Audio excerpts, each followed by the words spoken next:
About the time they were ready to start, they realized they did not, in fact, have a Bible. So George Washington, of course, was a Mason, and one of his fellow Masons went around the corner to the Masonic temple and brought the Bible from the Masonic temple, and that has become the inaugural Bible. On April 30th, 1789, George Washington placed his hand on a Bible and became the first president of the United States. What the history books won't tell you is that the Freemasons who handed him that Bible had hidden something inside it. Not just symbolic, not just metaphorical, actual markings, annotations, and a deliberately chosen passage that revealed a secret so dangerous. It's still being kept from the public today. The Bible wasn't supposed to be there at all. Nobody had brought one. In a last-minute panic, a Freemason named Jacob Morton ran down Wall Street and grabbed the only Bible available from his lodge's altar. When they opened it, the pages fell to Genesis chapter 49. The official story: random, pure chance. But here's the catch. New examination of the actual Bible, the one preserved by St. John's Lodge No. 1, reveals something historians have been ignoring for over 2 centuries.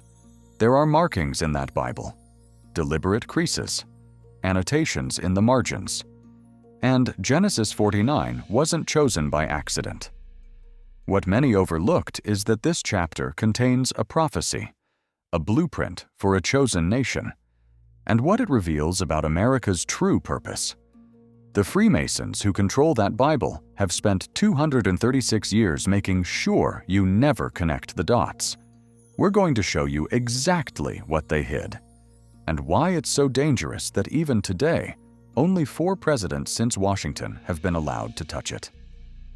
The truth isn't just historical. It's a secret that's still being guarded, and once you see it, you'll understand why. Federal Hall, New York City, April 30th, 1789. Tens of thousands packed the streets. George Washington, the man who defeated the British Empire, was about to take the oath that would birth a new nation. Everything was rehearsed: the balcony, the words, the ceremony. Except one critical detail. No one had brought a Bible. The Constitution didn't require one.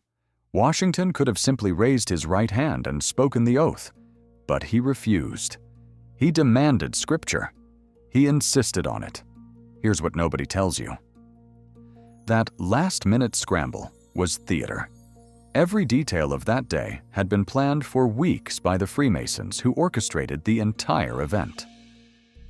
Washington himself was master of Alexandria Lodge No. 22. Robert Livingston, the man administering the oath, Grand Master of New York's Masons. General Knox? Mason. Baron von Steuben? Mason. Nearly every man on that balcony was a brother in the craft. This wasn't a government ceremony. It was a Masonic ritual performed in public. Jacob Morton, master of St. John's Lodge No. 1, didn't remember to grab the Bible. He was sent. He retrieved the lodge's altar Bible, a Bible that had been prepared for this exact moment. And here's where the story gets disturbing. The Bible Morton brought wasn't just any King James edition. It was a massive 1767 volume, over 9 pounds, bound in deep crimson leather, dyed turkey, red, the ceremonial color of blood sacrifice in Masonic ritual. It contained the standard scriptures plus the Apocrypha, the forbidden books that Protestant churches had banned. But that's not what makes it dangerous. What makes it dangerous is what's inside. Physical examination of the Bible, which the Freemasons allow to be displayed but never fully studied, reveals something they don't want publicized. There's a crease in the binding at Genesis 49. Not from age, not from random handling, a deliberate fold, like someone had turned down the page weeks before the ceremony. The thing nobody tells you is that when a Masonic Bible is prepared for ritual use, specific passages are pre-marked, bookmarked, chosen in advance for their symbolic meaning. Genesis 49 wasn't opened at random. It was the entire point. And what that chapter says, when you understand its true meaning, reveals the secret vision the Founding Fathers had for America. A vision so radical, so dangerous to the established powers of Europe, they couldn't speak it aloud. They had to code it into Scripture itself. Genesis chapter 49. The Freemasons opened Washington's Bible to this chapter, not Psalms, not the Gospels, not the Ten Commandments. Genesis 49. Here's what that chapter is. It's Jacob's deathbed prophecy. Jacob, whose name God changed to Israel, gathers his 12 sons and tells them what will happen in the last days. Not blessings, prophecies, predictions about the destiny of each tribe, their power, their territory, their role in history. The chapter begins, "Gather yourselves together, that I may tell you what shall befall you in the last days." The last days, the end of one age and the beginning of another. Now here's the question they don't want you asking. If you were founding a new nation, a nation you believed was destined to replace the old powers of Europe, and you wanted to signal to your Masonic brothers that this land had a divine mandate, what better chapter could you choose? The verse the Bible opened to was Genesis 49:13. "Zebulun shall dwell at the haven of the sea, and he shall be for an haven of ships." Zebulun, one of the 12 tribes, destined to control the seas, to be a center of commerce and power. And where was Washington standing when he swore that oath? New York Harbor, the greatest maritime port in the New World, gateway to the Atlantic, a haven of ships that would one day control global trade. But that's just one verse. The real secret is in the entire chapter. And when you see how Genesis 49 maps onto the Founding Fathers' vision for America, you'll understand why the Freemasons have kept this Bible under lock and key for 236 years. Genesis 49 contains Jacob's prophecy for 12 sons, 12 tribes that would unite as one nation, Israel, God's chosen people. Now look at America, 13 colonies, 13 stripes on the flag, 13 stars, 13 arrows in the eagle's talon, 13 steps on the pyramid on the dollar bill. What nobody tells you is that 13 isn't random. In Masonic and Kabbalistic mysticism, 13 represents transformation, death and rebirth, the end of one order and the beginning of another. And here's the key. Jacob had 12 sons, but he adopted Joseph's 2 sons, Ephraim and Manasseh. That makes 13 total tribes when you count them separately. 13, not 12. The Founding Fathers saw themselves as the new 12 tribes, America as the new Israel, and Genesis 49 as the prophetic blueprint for this nation's destiny. Here's what the prophecy actually says, and how it was deliberately mapped onto America. Judah, the lion and the scepter. The scepter shall not depart from Judah, nor a lawgiver from between his feet, until Shiloh come. Judah was the tribe of kings. David came from Judah, the Lion of Judah. The prophecy says Judah holds rulership until the Messiah, the peacemaker, arrives. Washington, the man they called the father of his country. He was offered a crown by his officers. He refused.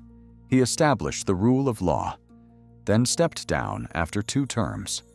Just like Judah in the prophecy, he held power as a steward, not a tyrant. He ruled only until the nation could govern itself. The Freemasons saw Washington as the fulfillment of Judah's role, the righteous leader who refuses the crown. Joseph, the fruitful bough. Joseph is a fruitful bough by a well, whose branches run over the wall. Joseph's blessing was abundance, prosperity that overflows borders, expansion that cannot be contained. Joseph's tribes, Ephraim and Manasseh, became the richest in Israel. They received double portions of land, double inheritance. America, the wealthiest, most powerful empire in human history, a nation whose influence ran over the wall of every continent, whose branches spread across every ocean. Manifest destiny wasn't a political idea. It was a fulfillment of Genesis 49. Benjamin, the ravenous wolf. In the morning he shall devour the prey, and at night he shall divide the spoil. Benjamin was the warrior tribe, small, fierce, deadly. The prophecy? In the morning, devour. At night, divide the spoils. America's military might speaks for itself. A nation that has never lost a war on its own soil. A nation that devoured the Axis powers in World War II, then divided the spoils of the entire planet at Bretton Woods. Morning, night, devour, divide. The prophecy wasn't just symbolic, it was a prediction. And the Freemasons who opened that Bible knew it. You see the pattern now. Genesis 49 wasn't random scripture, it was a template, a divine blueprint that the Founding Fathers believed was being activated in America. And the most shocking fact is this: the Freemasons still believe it. That's why the Bible is under their control. That's why only 4 presidents since Washington have been allowed to use it. That's why they guard it like a holy relic. Because if the public understood what Genesis 49 really meant, if people connected the dots between ancient prophecy and modern America, it would reveal something the powers in charge don't want you to know. America wasn't founded as a democracy. It was founded as the new Israel. And the Freemasons have the proof locked in a Bible they'll never let you fully examine. Here's where it gets dark. The Founding Fathers couldn't openly declare America as God's chosen nation. Why? Because that claim was heresy. The idea that a secular republic, built by Masons and deists, could replace Israel as God's instrument. That was blasphemy to every church in Europe. But they believed it anyway, and they hid the evidence in symbols, rituals, and scripture. Freemasonry in the 18th century was under attack. The Catholic Church declared membership a mortal sin. Lodges across Europe were raided. Masons were arrested, tortured, executed. If the Founding Fathers had openly linked America's founding to Masonic prophecy, European monarchies would have crushed the revolution before it started. So they went underground. They coded everything. The Great Seal on the dollar bill, pure Masonic symbolism, the all-seeing eye, the pyramid with 13 steps, Novus Ordo Seclorum, a new order of the ages. That's not patriotic decoration, that's a declaration. The old world is dying. A new age is being born. And Genesis 49, that was the biblical proof, the scriptural authority that justified everything. When Washington placed his hand on that page, when he kissed that Bible after the oath, he wasn't just swearing to defend the Constitution. He was binding the nation to a prophetic covenant, a destiny written in Scripture. And every Freemason watching knew exactly what it meant. But here's the thing they don't want you to realize. That covenant is still active. The Freemasons who control that Bible, who decide which presidents are worthy to touch it, they're not just preserving history. They're guarding a secret about what America is supposed to become, and what happens if it fails. What many overlooked is what happened after Washington took the oath, according to multiple accounts, though never officially recorded. Washington added 4 words that aren't in the Constitution: "So help me God." Then he bent down and kissed the Bible. Why? Kissing a Bible isn't part of any civil oath, but it is part of Masonic ritual. In Freemasonry, when an initiate swears a sacred obligation, he places his hand on the volume of sacred law, and when the oath is complete, he kisses it as a sign of binding commitment. Washington didn't just become president that day. He performed a Masonic initiation on American soil. In front of thousands, he bound himself and the entire nation to a covenant that most people in that crowd didn't even understand. Then something even stranger happened, something the history books gloss over. After the oath, Washington and the entire government, every senator, every congressman, every judge, walked in procession to St. Paul's Chapel. Not for a Christian sermon, for a reading from the Book of Common Prayer, a ritual prayer for divine blessing over the new republic. The thing nobody tells you is that the entire ceremony was modeled on the coronation of King Solomon from Scripture. When Solomon became king of Israel, he didn't just sit on a throne. He built a temple, a physical structure where God's presence would dwell among the people. The Freemasons believed, and many still believe, that America is that temple. Not a building, a nation, a land where the divine plan would unfold. And Washington? He was the new Solomon, the wise king who would lay the foundation. But here's the disturbing part. In Masonic tradition, Solomon's temple was destroyed twice, first by Babylon, then by Rome. The temple always falls when the people abandon the covenant. The prophecy in Genesis 49 doesn't just promise blessings, it promises curses for those who fail. And the Freemasons who guard that Bible? They know exactly what happens if America strays from the path. So here's what we know. George Washington, surrounded by Freemasons, took his oath on a marked Bible opened to a pre-selected chapter. Genesis 49, a prophecy about 12 tribes united as one chosen nation. The ceremony was Masonic from start to finish. The symbolism was deliberate. And the message was clear to every initiated brother watching. America is the new Israel. This nation has a divine mandate, and Genesis 49 is the proof. But here's the catch the Freemasons don't want going public. If Genesis 49 is the blueprint, if America really was founded as a fulfillment of biblical prophecy, then we need to ask the question no one is asking. What happens if America fails? Because Genesis 49 doesn't just contain blessings, it contains curses. Jacob didn't just praise his sons, he condemned 3 of them. Reuben, the firstborn, lost everything because of his pride and immorality. His tribe was scattered. Simeon and Levi, cursed for their violence. Their descendants were divided and dispersed across Israel. What if America is being tested right now? What if the branches running over the wall have become imperialism? What if the wolf dividing the spoil has become endless wars for oil and power? The Freemasons who opened that Bible in 1789 knew the prophecy cut both ways, blessing and curse, rise and fall. Maybe that's the real reason they keep Genesis 49 hidden, not to celebrate America's destiny, but to warn about what happens if we fail the test. The Bible Washington kissed is still controlled by the Freemasons.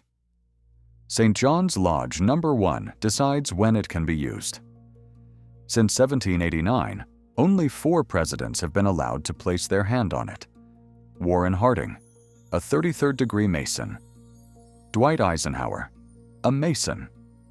Jimmy Carter, the only non-Mason, but who had to get special permission from the lodge.